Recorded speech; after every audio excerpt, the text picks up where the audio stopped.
Can you see it, Bonnie? Yes, I can. Great. Thank you. Magnified be thy name, O Lord my God.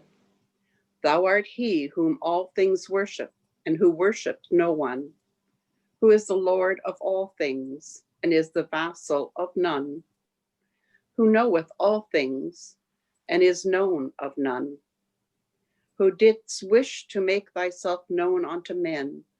Therefore thou didst, through a word of thy mouth, bring creation into being and fashion the universe. There is none other God except thee, the fashioner, the creator, the Almighty, the most powerful. I implore thee, by this very word that hath shone forth above the horizon of thy will, to enable me to drink deep of the living waters through which thou hast vivified the hearts of thy chosen ones, and quicken the souls of them that love thee, that I may at all times and under all conditions turn my face wholly towards thee. Thou art the God of power, of glory and bounty. No God is there besides thee, the supreme ruler, the all-glorious, the omniscient. Ahala.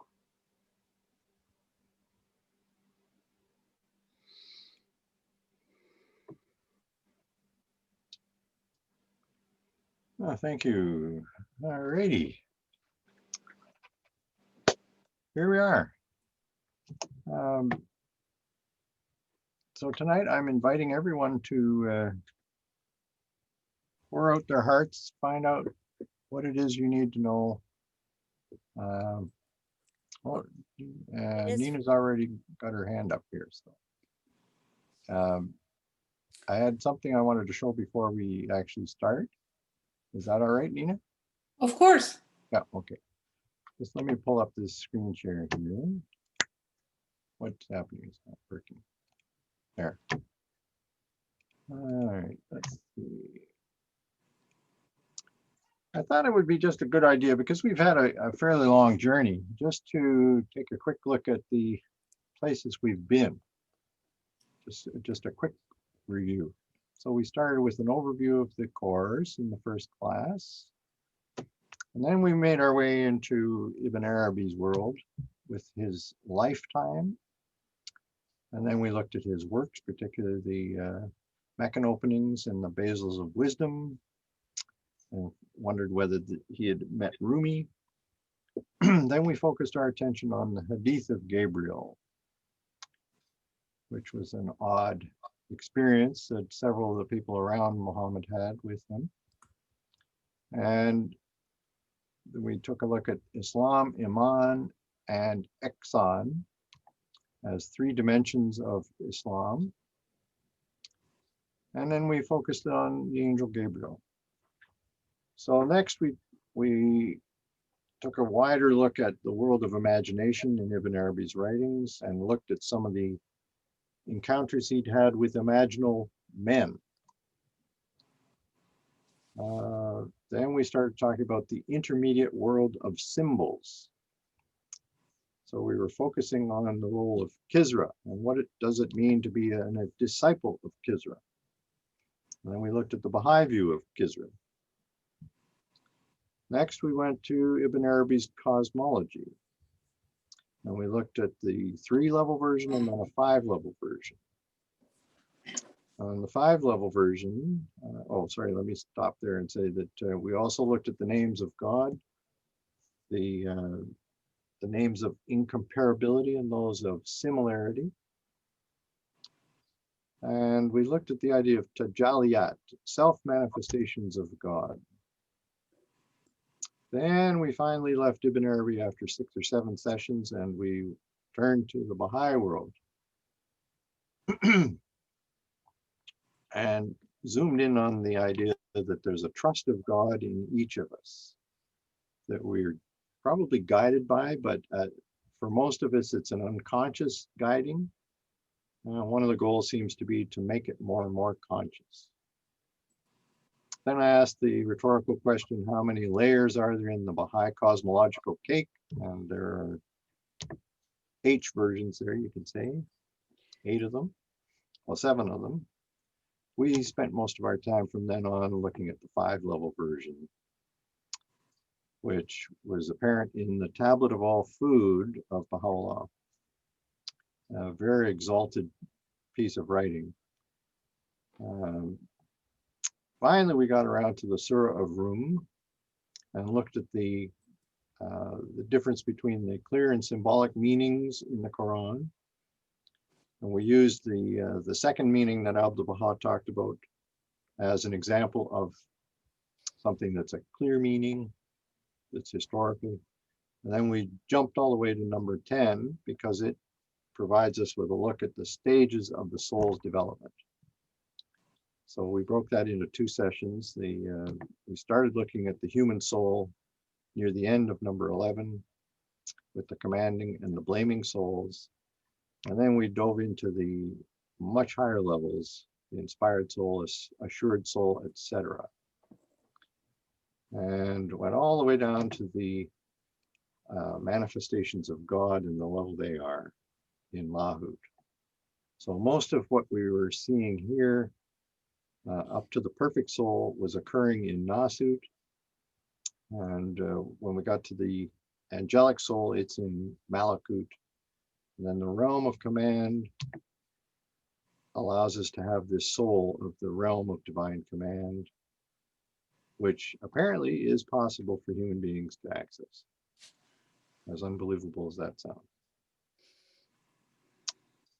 So that's where we left it.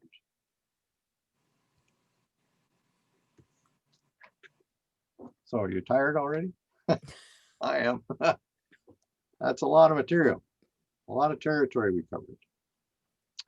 So before I open it up, I wanted to say that my view as a professional teacher is that the only dumb question is the one that no one asks. So please feel free to ask anything you're curious to know, as long as it has some tenuous relationship to this course. Okay. And I thought I'd give 2 starter questions just in case people need to get their engines running. So I'd like to know, did our long investigation of Ibn Arabi's thought help you to understand Abdu'l-Baha's stages of the soul? And in what ways? And then the second question is, having explored Islam and the Baha'i faith's perspective on the Arc of Ascent, how interested are you now in my proceeding to research Sri Aurobindo and Ken Wilber's contributions to this topic in part 2? So if I get answers to those 2 questions, I'll be happy. But now I'm going to turn it over to Nina. She's already raring to go. So let's see what she's going to ask. Okay, last week, reading number 22, and I remember Jack posed a question on it, and then there was a lot of discussion.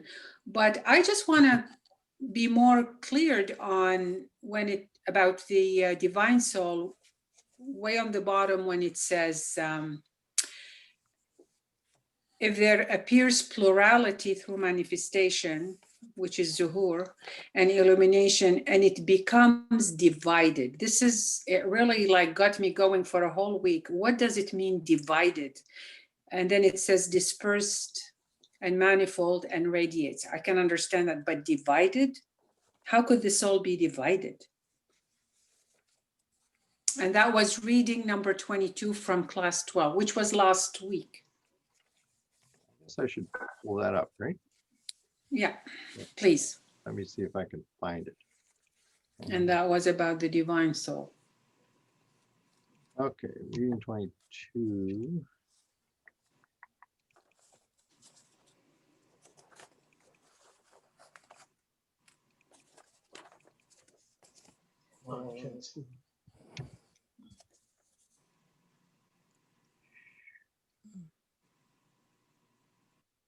Whoa. Okay, here we go.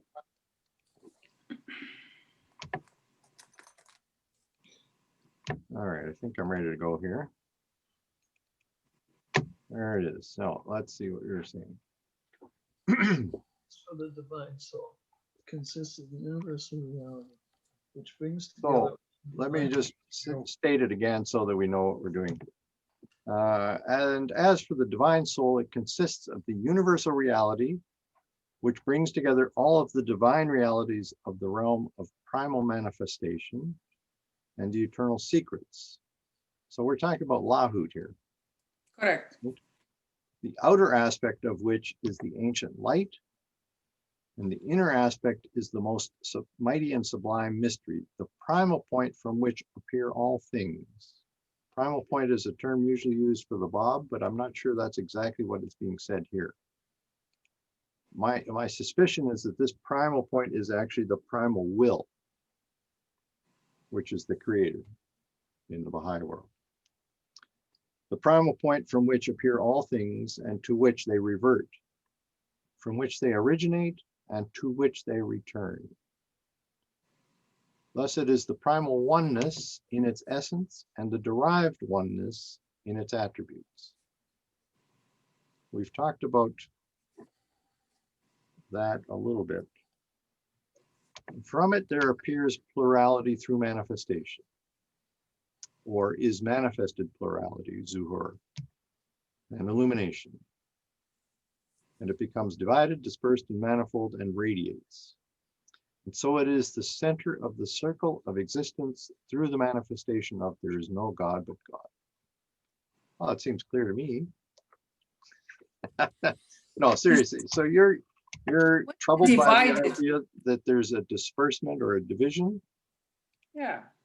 I mean, how can the soul be divided? Well, it's the divine soul. It's actually the primal will, right? So the idea is here that the creative forces that it unleashes then give rise to all the different forms of manifestation in their billions and billions. It's a mystery. It is. Mark, can I take a crack at that? Sure, please do.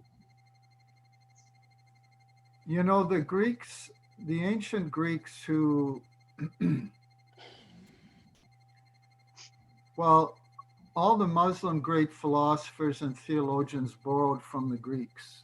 So Abdul Baha highly praised the ancient Greeks. And, you know, he said that Socrates had gone and studied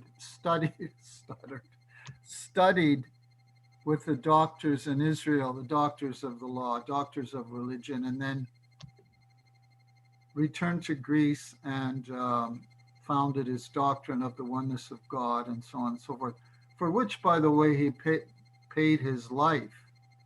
Okay. Socrates.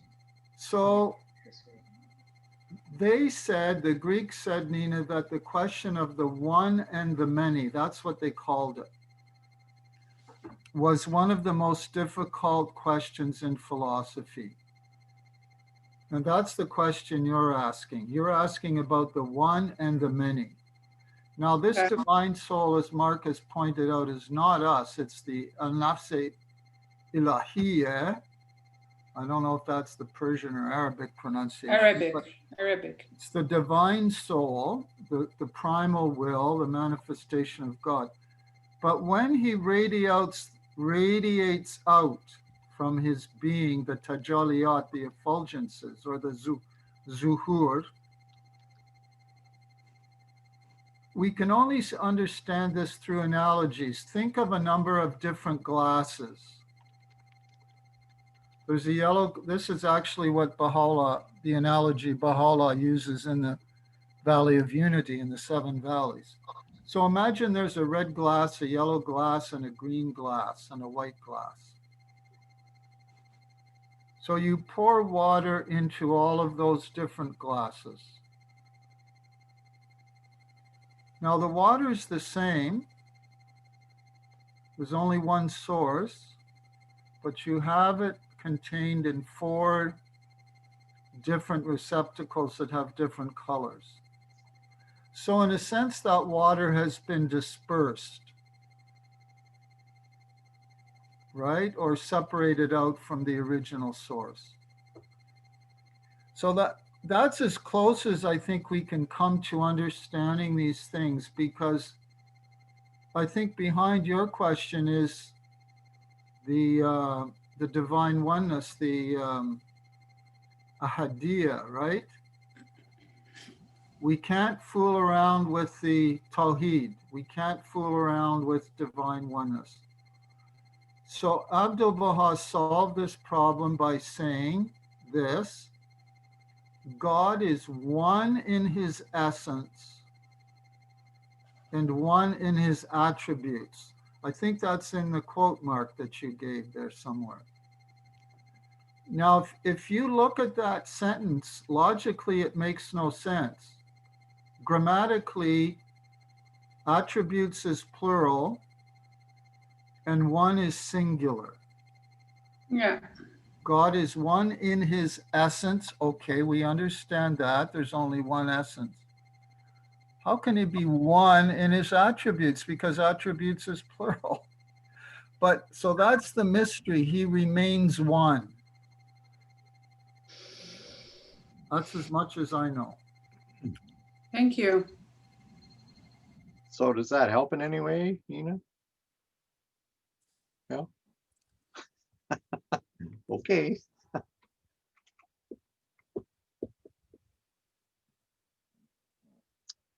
So I see Durham talking, but I can't hear him.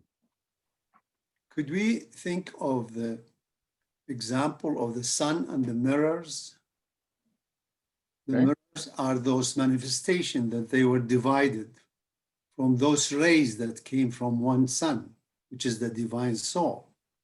And they reflect and disperse and so on. I look at it this way, that these dhuhur or madahir al-ilahiyya, manifestations of God, they are all those mirrors that reflected. And that's how I see it, the meaning of this. It's not the divine soul, it's not divided or something as such. No, it's the rays that came from that divine soul. Yeah. That's my 2 cents. And it's interesting that you refer to the manifestations as mirrors. One of the previous courses I did, I talked about a quotation from, I'm sure it was Baha'u'llah, who talked about the manifestations being primal mirrors. And I likened it to this mirror being placed between the physical sun and the earth, some way out. And the special characteristic of the manifestation is to somehow or other allow that light to go through him, and then to be divided into all its attributes, just as a piece of white light is broken up into a spectrum of different colors. Because the white light by itself would fry everything that it came in contact with. It's much too potent. And so by breaking it into its component parts and bathing the earth in these different colors or attributes, I mean, they're still pretty strong, but we can absorb them. We have a chance. So that's where the seeming diversity comes from, but it's all one single type of light. It's one ray of light, right? So just leave that with you. You look like you're still thinking, Nina. Oh, you've moved on. Okay. All right. So who's next on base here? Well, there are some questions in the chat, Mark. Oh, are there? Okay. Yeah. Let me just see what's happening here. Question from Carolyn. Oh, we got to go all the way up to the top here. Okay. Now, particularly the question about the stages of the soul, particularly the stages of the soul number 13 and 14, and the input of God's mercy in our destiny. Okay, so I'm going to have to bring up the, let me see. Just go in here and go to this one. So, I'm not quite sure which ones you mean by 13 and 14, Carolyn. Which ones are you referring to here? Could you unmute yourself, Carolyn?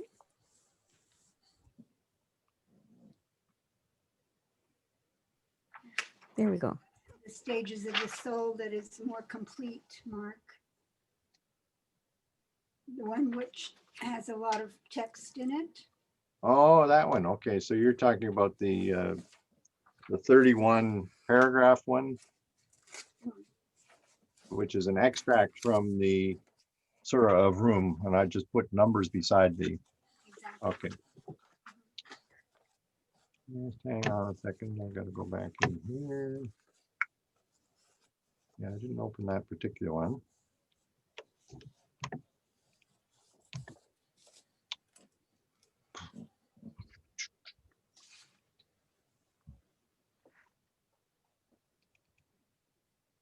No, that's not it.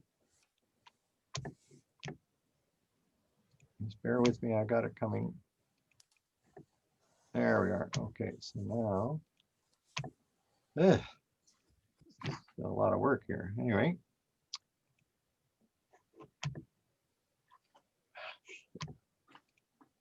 I remember last time you said there was a lot to talk about, the accepting soul and the accepted soul. And may I begin? Yeah, which numbers were they? 13 and 14? Is that? Yes, yes. Paragraphs 13 and 14. Here they are. The thing Ah, finally. Can you see that? Am I? yes, yes, yes. Okay. What spurred my question was a dear friend of the faith just passed away, and recently, and the prayer that Abdul Baha has given us for his soul, to say for his soul, brings up 4 requests at the end, and they are, O Lord, glorify his station, shelter him in the pavilion of thy supreme mercy, cause him to enter thy glorious paradise, and perpetuate his existence in thine exalted rose garden, that he may plunge into the sea of light in the world of mysteries. And then to follow that up, in class 11, reading number 10, Abdu'l-Baha speaks of those hidden meanings. He says, within every one of the words of God, there surge forth oceans of hidden meanings without number, and that within every letter of the verses of thy Lord, there shine forth the suns of secrets, heavenly signs, and truths that none can number except God. And this made me wonder too about these stages, because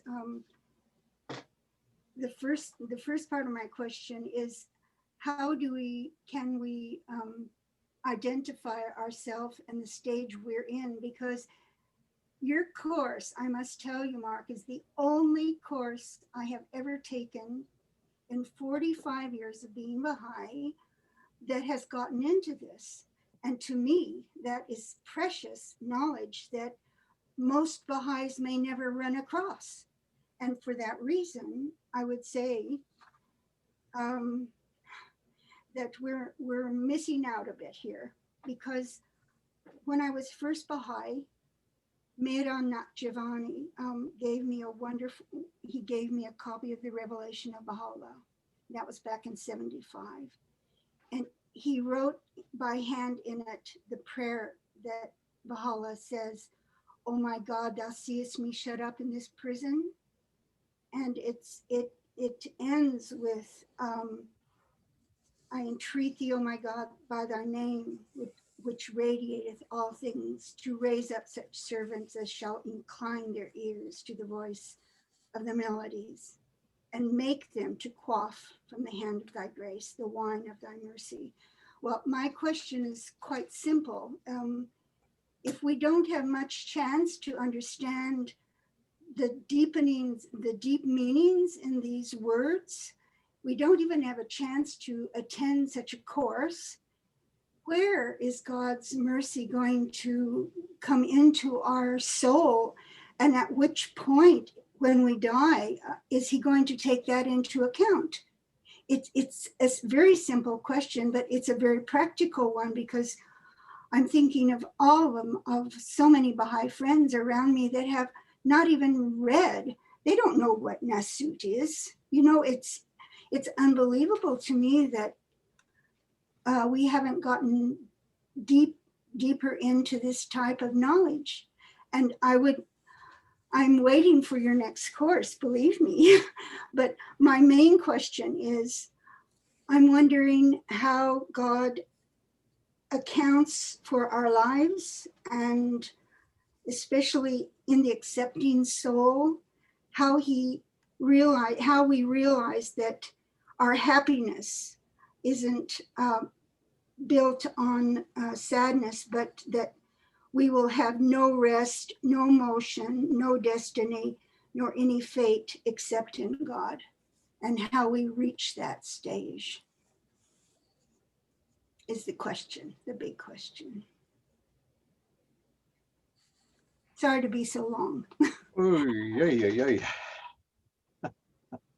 Well, it's logical progression of things, of thoughts and feelings and emotions, I must say, as well. Yeah. Well, I don't think Sounds God like you're holds going to have to write a bookmark.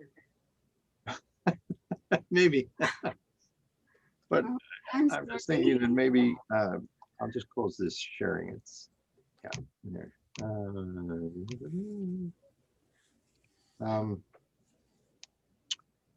I'm quite sure God doesn't hold against us the fact that we haven't had exposure to the deeper levels of meaning through whatever means possible when we're so early in the faith.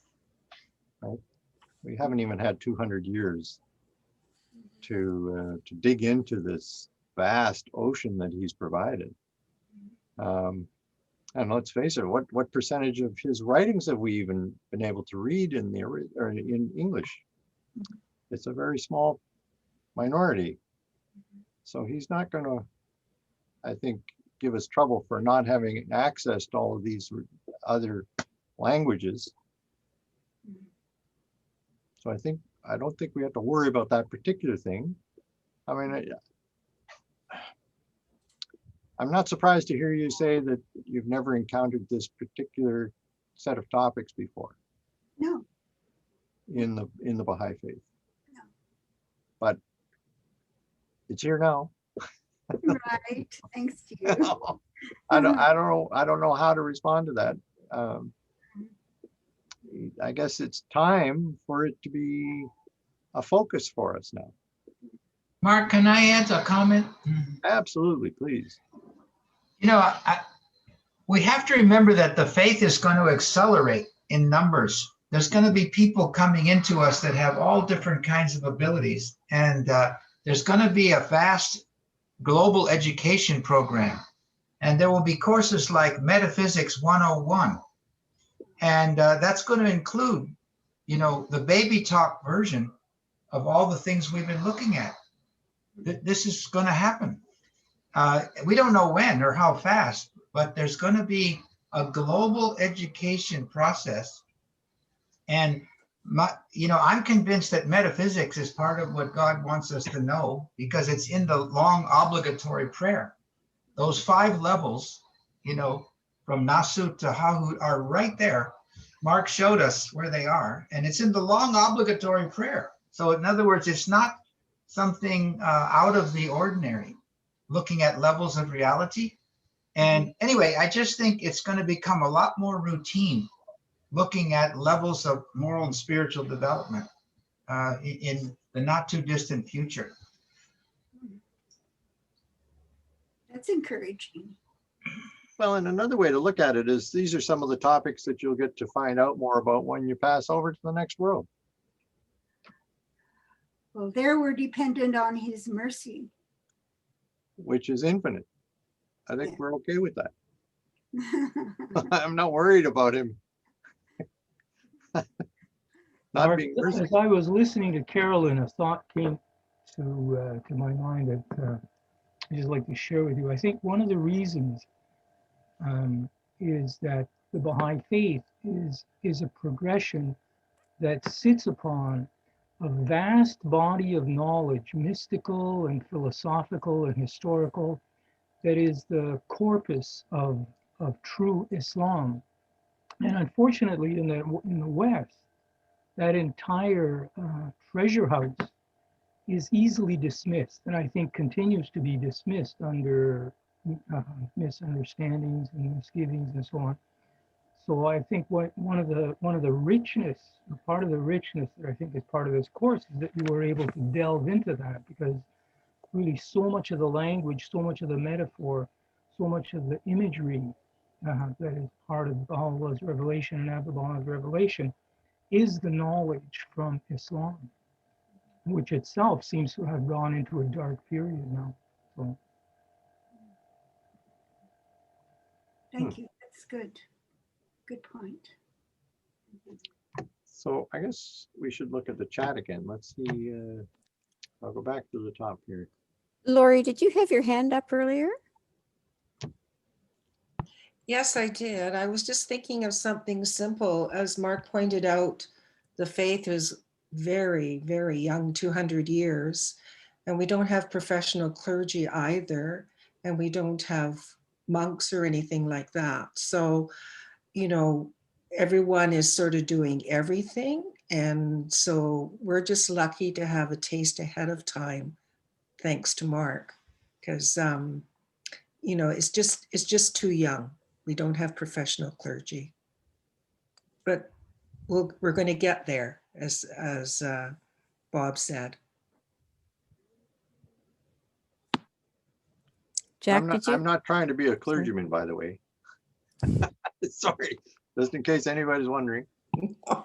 This is a hobby, Yes, personal interest. yes. Okay, sorry, who? was Mark, it, Jack has his hand up. Okay, and then I think I'm seeing Belinda too. Oh, sorry. Okay. Well, let Belinda go first and I'll come back. Okay, Belinda, go ahead.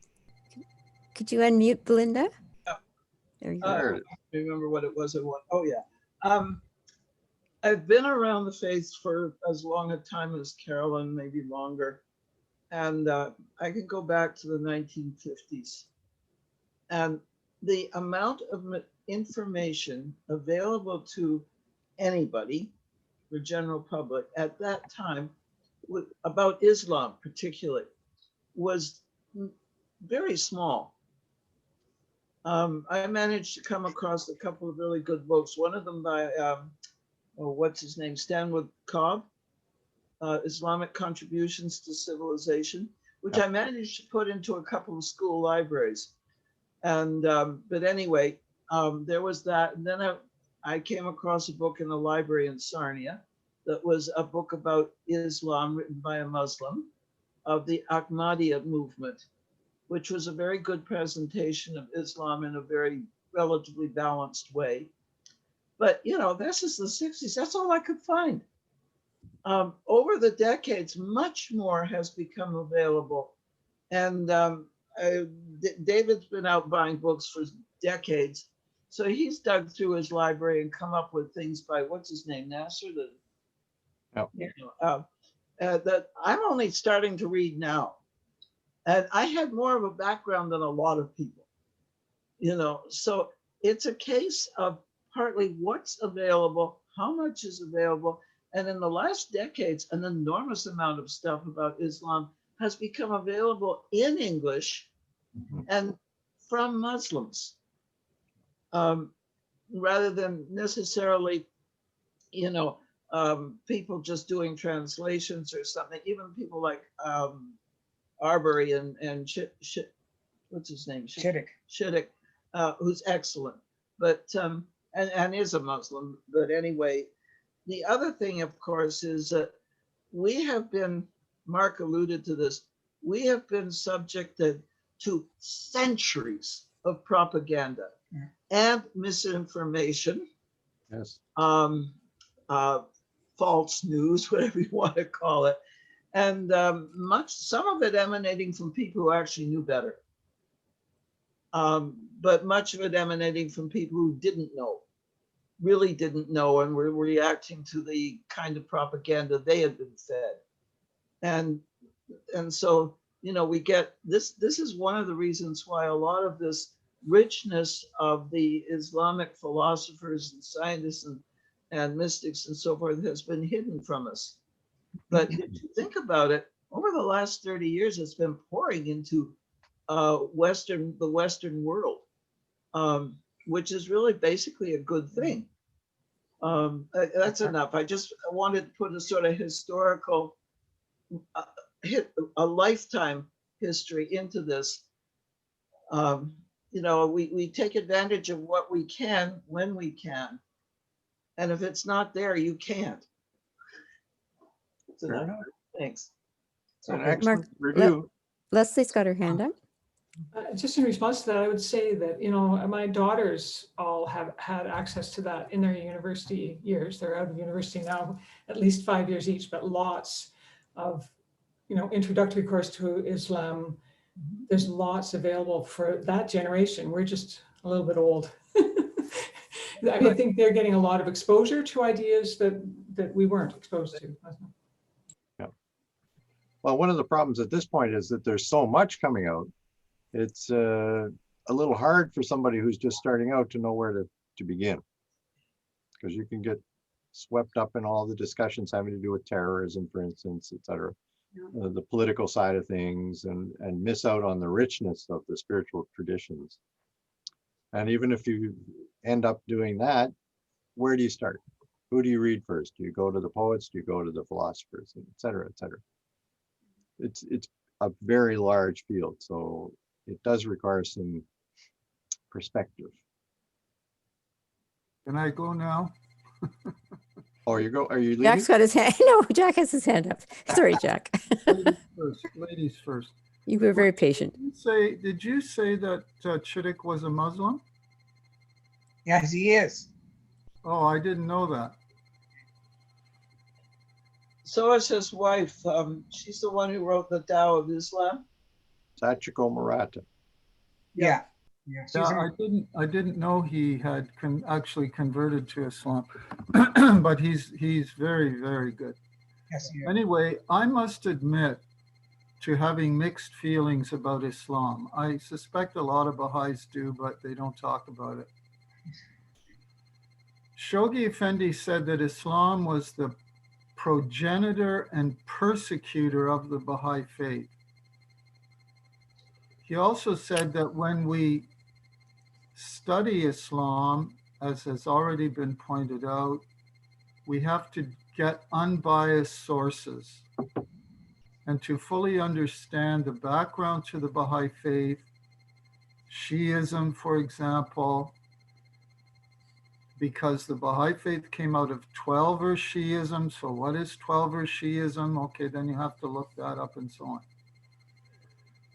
I got lucky, I started out in French literature. I went and studied at the Sorbonne and Paris, and then I got interested in comparative religion, and I switched my major to comparative religion and did a master's like Mark in religious studies. And people used to say to me, what are you going to do with a degree like that? And I had no idea what I was going to do with a degree like that. I thought, well, maybe I'll go into teaching. And as it turned out, I was fortunate enough that I was able to teach moral and religious education at Philemon Wright High School. So it's a question of following your bliss, as Joseph Campbell, the great mythologist, said, follow your bliss and don't worry about the rest. But going back to my mixed feelings, I don't think we should be over idealistic about Islam. Yes, it is the most perfect religion before the coming of the Baha'i faith. But it's very hard for me, speaking as an individual, to have a split brain on Islam. We have to distinguish the behavior of fanatical Muslims, and they are there. There is a strain of fanaticism that runs deeply in Islam, right back to the beginning, when they prevented Ali from being the successor to Muhammad. And Abdul Baha said, those words of Abu Bakr, the book of God is sufficient for us. When Muhammad wanted to write his will and name his successor, ended up being the bullets that martyred the Bab. So as an individual Baha'i, I've got to come out here now and say, I'm prejudiced. Me too. I try to distinguish Islam as a religion, and I've studied it, and Islamic Contributions to Civilization by Stanwood Cobb is a wonderful little book. It's marvelous. And I have to distinguish that from what people do in the name of Islam and continue to do in the name of Islam today. So that's my problem with Islam. Well, I think it has to be a similar problem with all the world religions,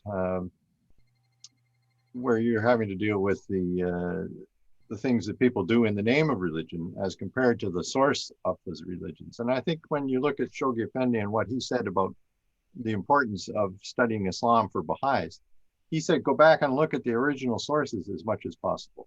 Yeah. That's where you really need to focus your attention. Yes, you do need to know the history as it evolved, but that's not where the juice is. The juice is back in Muhammad's time, right, in the writings. So that's what we should be focusing on. And that's what is quoted all the time by Baha'u'llah and the Bab. Well, So Abdul Baha did say, Mark himself in Secret to Divine Civilization, that one of the reasons that people didn't embrace Islam was because of fanaticism. Mm. Yeah. Anyway, I'm just admitting, I mean, Mark, I agree 100% with what you're saying. But I just get a little annoyed when I hear Muslims saying over and over, oh, Islam is a religion of peace. Mm. Wow. Well, if it's a religion of peace, why are people driving planes into buildings and beheading people and burning them to death and all of this stuff? And we've still got Sharia law in Saudi where people get beheaded in public. I don't know.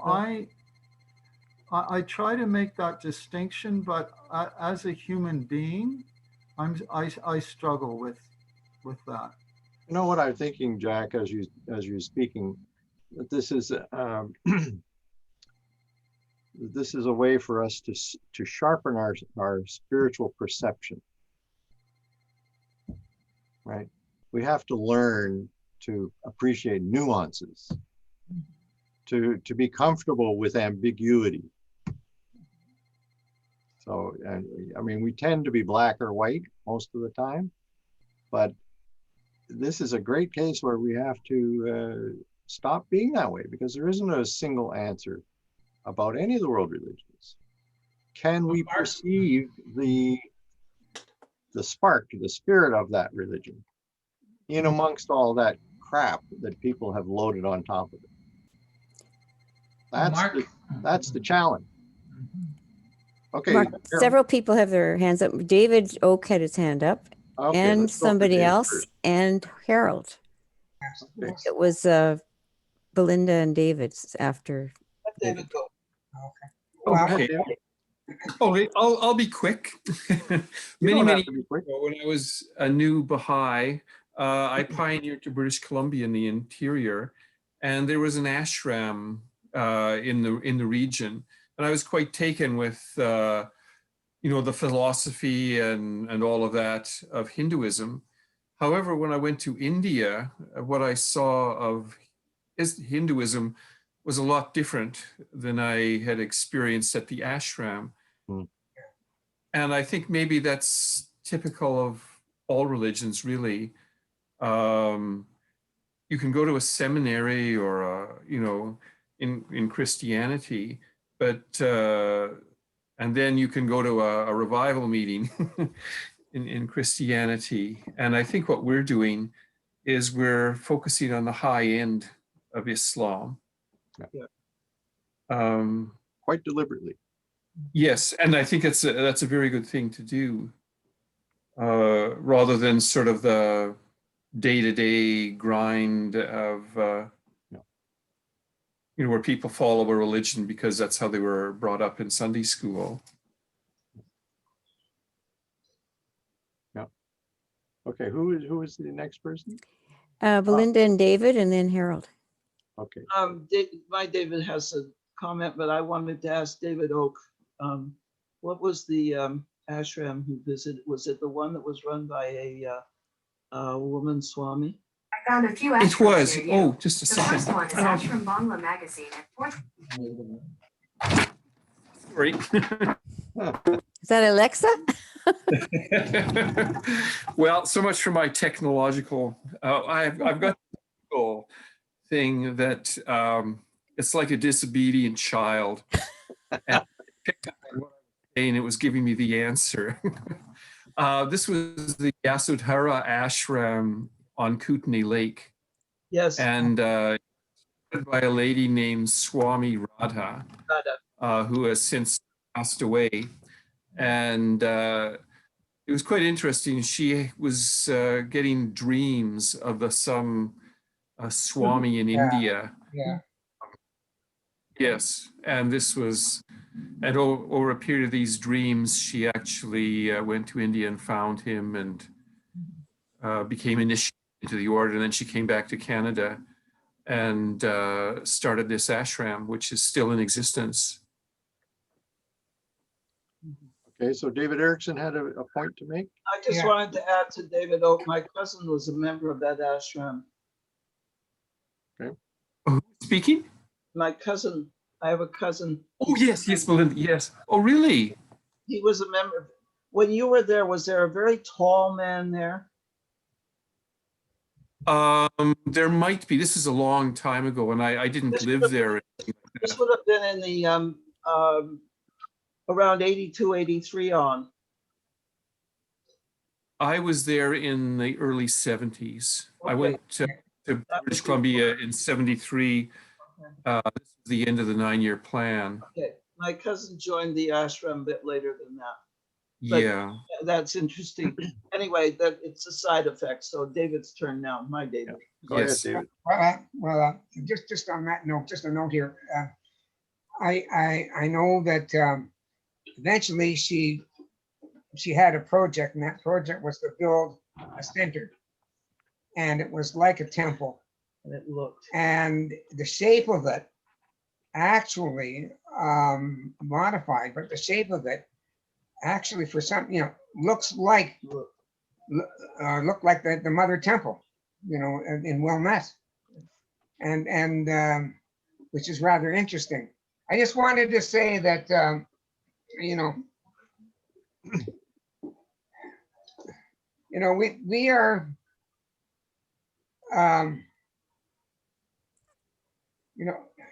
Muhammad or any of the manifestations, come out with give us a revelation, and everything is there. But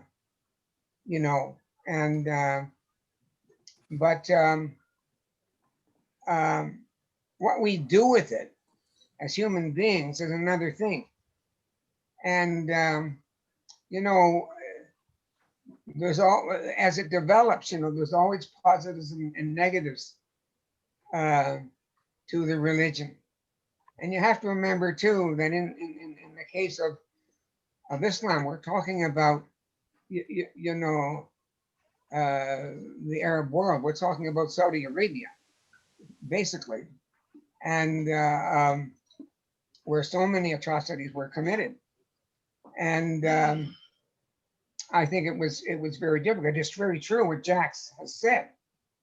And but I don't know of any religion that has not been split one way or another, into various factions or sections. So I mean, look at Christianity. It's the same with all the religion in different ways. And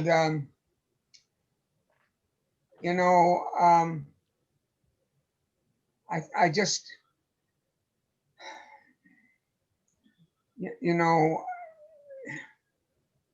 I feel that it's up to us, to do the bidding of the manifestation of God, that we're not coerced or forced into anything. And we make mistakes. We don't accept this, we don't accept that, we accept that, and so that already, in the case of Islam, as Jack said, it was already sullied at the beginning.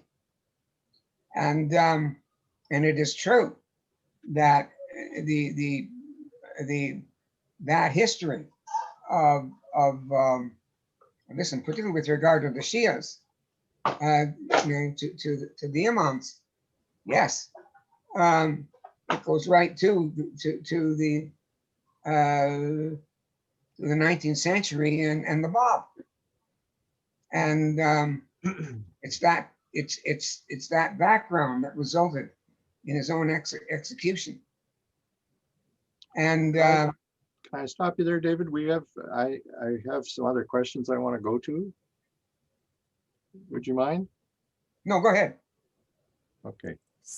I know Harold was next in line, so maybe you And can make then your Jack. point. And then, well, I have a question sorry. from one of the two Lindas that I want to go to before. Oh, yes, that's right. Sorry, Linda. So go ahead, Harold. Oh, briefly, I was just going to say, Jack, I was once enormously prejudiced against Islam. Part of what cured me a little bit was looking at all the atrocities of Christianity. I think this point has been made by others. Yeah, it's just once I started really looking at all the bad things done under the name of Christianity, I felt a lot kinder toward Islam. If I wanted to find atrocities done under the name of Hinduism or Buddhism, I could find them and line them all up. But I agree with Mark that this just gives us a discernment.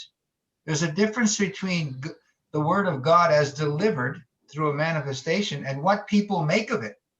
If you read the Bible, it's full of errors and tragedies, right? So in other words, you could take Judaism and say, well, what is the original word given to Moses and other prophets versus how did the people behave?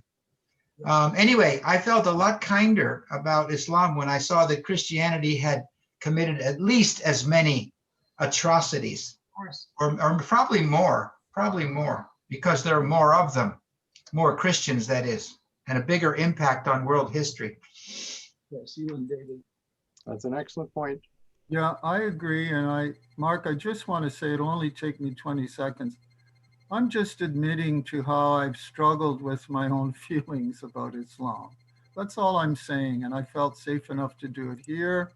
Oh. I know there are beautiful flowers and there are weeds in Islam. And I have to keep looking at the flowers and not the weeds. That's the challenge. Yeah. Well, I'll make sure the Universal House of Justice knows how you feel about Islam. So, okay, so I think it's Linda O'Neill who has this question about divinity, manifestation, and servitude. Am I correct? Well, before that, though, I'd like to jump in here. Okay. And say, one of the realities of religion is the reason that Baha'u'llah came was because all of the religions of the past have declined and are no longer capable of infusing humanity with how we need to grow and develop in this new time. So that's a given, right? And so although Baha'is, we look to go to the purity of the original teachings of various religions, including Islam, we're stuck in this world where it's, Jack, I'm really glad you brought up what you did. It's very hard for us. And sometimes we're put in the position where it's like we have to defend Islam. But on the other hand, there's many indefensible things in terms of what's going on in Islam right now. And again, I don't know what Baha'is are supposed to believe, or if we can all have our own opinion. So for example, a lot of people say that Islam has not been able to become modern, right? That is an essential weakness in Islam. And I know a lot of people believe this, a lot of Baha'is believe this, a lot of scholars do, others say no. But I mean, I believe that, but as a Baha'i, is that just my individual opinion? And, you know, couldn't every Baha'i have a different opinion about that? So that's my contribution to this conversation. I do have another question, but I don't want it to interfere in this conversation. So come back to me at some point.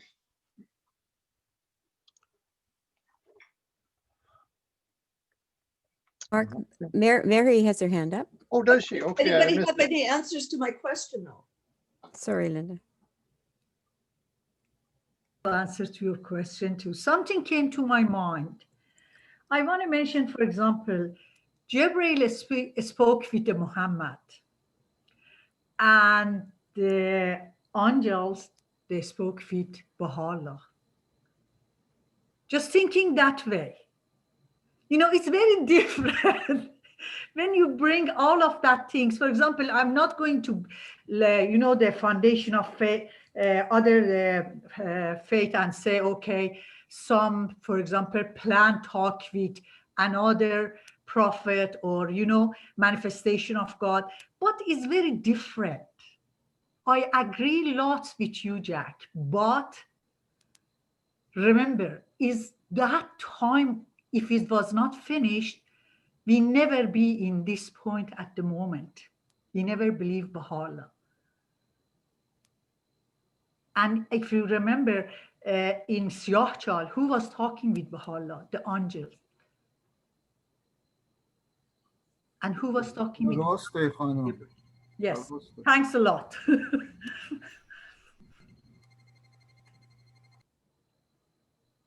Oh, David? So Mark, David Oak? Alan has a comment. Okay, sorry. We'll go to Alan first and then David Oak. Okay. Okay. Sorry, David. Yeah, I would just say that what this whole discussion has meant or summarizes for me is the importance of comparison, that it's absolutely vital to understand something, that you take a look at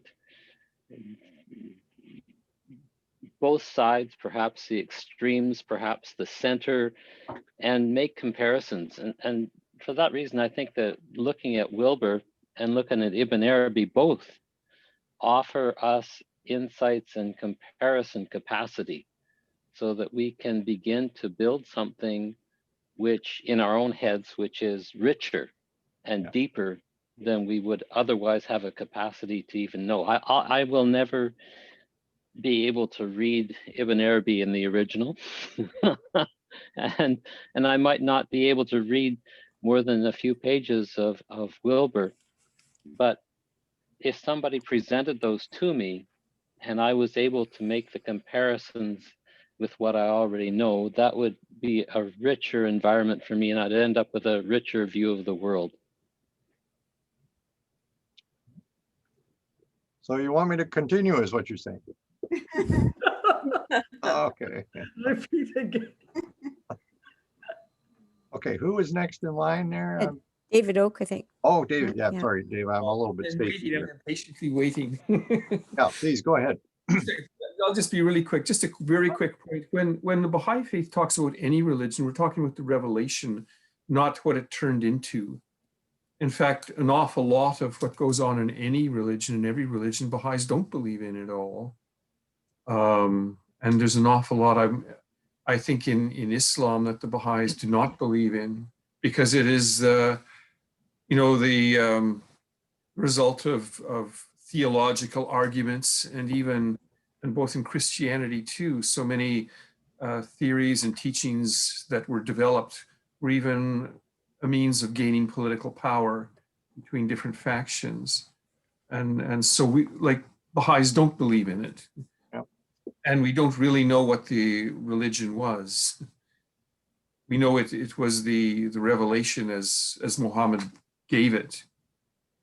But that revelation, well, we're looking at through a glass darkly because it's been obscured by a lot of stuff, and that's why we need a new revelation every 1,000 years. That's anyway, that's it for me. Yeah, but I'm still thinking though that I'm not willing to write off all the old religions because they're old and because they've got human detritus all around them, all over them in some cases. I still think that once you acquire a taste for the spirit, you can sense it. Just like Muhammad was able to sense something happening in Yemen from Mecca. Right? You can pick it up thousands of miles away if you develop that capacity. So what I'm suggesting is that we try to begin to develop our own spiritual capacities so that we can detect something that's true in the midst of all the crap that surrounds it. No, I would agree with that, very, very much. But I was just thought we should distinguish when we talk about a religion, what we're really talking about or what we really believe in. Mm-hmm.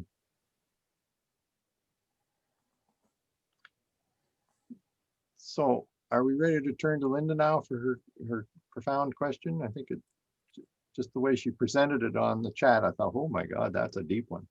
No, it isn't. It's very simple. My question is regarding, in this present life, we understand the concepts of divinity, manifestation, and servitude. So my question is, do we have reason to believe or not believe that those three elements will be present through all the worlds of God? In other words, the main question being, will there continue to be manifestations in some sense in the way that we understand them? And if we don't have evidence of that, then do you have any idea of how we will continue to learn and develop, not only as individuals, but as some kind of, developing progressive entities in the spiritual worlds?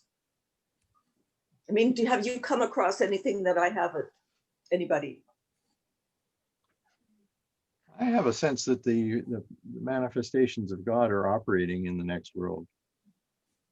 But what do you mean by operating? Well, that their influence is perhaps even more accessible than it is here.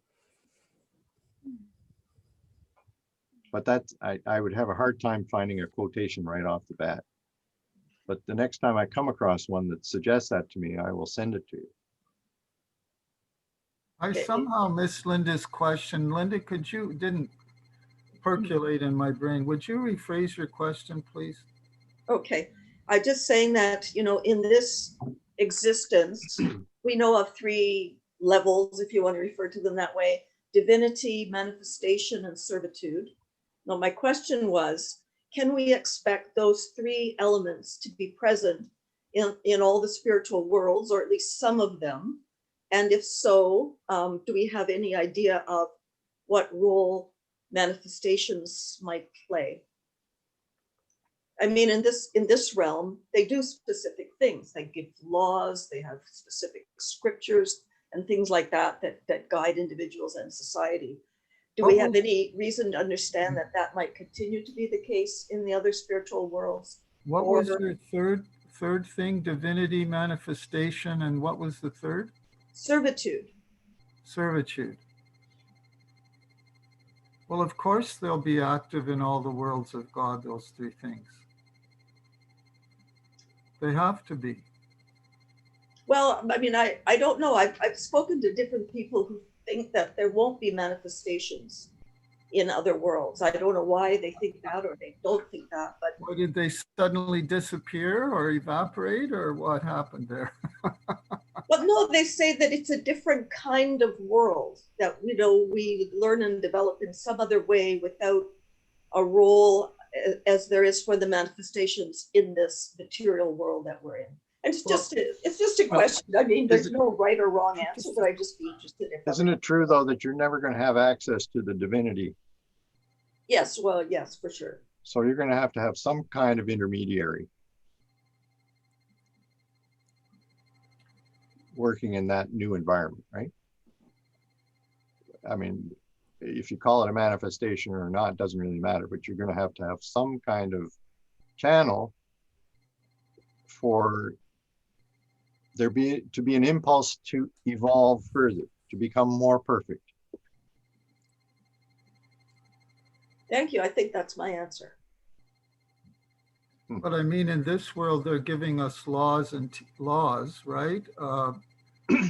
Does that go on in the worlds to come? I mean, God only knows. We have no idea what those worlds are like, except what our scriptures tell us. But I was very moved by the story of Hooper Dunbar. I may have told this before, but it answers your question partially, Linda, that a Baha'i lady was teaching a friend the faith, or had planned to teach her the faith, or was waiting for an opportunity to teach her the faith. This woman was a Christian, and this woman suddenly died. So she felt very sorrowful because she didn't take the chance to say something to her about the faith. My mom always used to worry about that. My mother always used to say, I'm afraid I'm going to meet somebody in the next world and they're going to say to me, why didn't you tell me about Baha'u'llah? You know, but anyway, this lady passed on and she appeared to the Baha'i in a dream. And she was very radiant and very happy and smiling. And she, as I remember the story that Mr. Dunbar told, she was, if you like, in a Christian heaven. That's the way of putting it. But she said, but once in a while, which I don't understand because there's no time there, but once in a while, your Baha'u'llah comes along and he illuminates everything around us.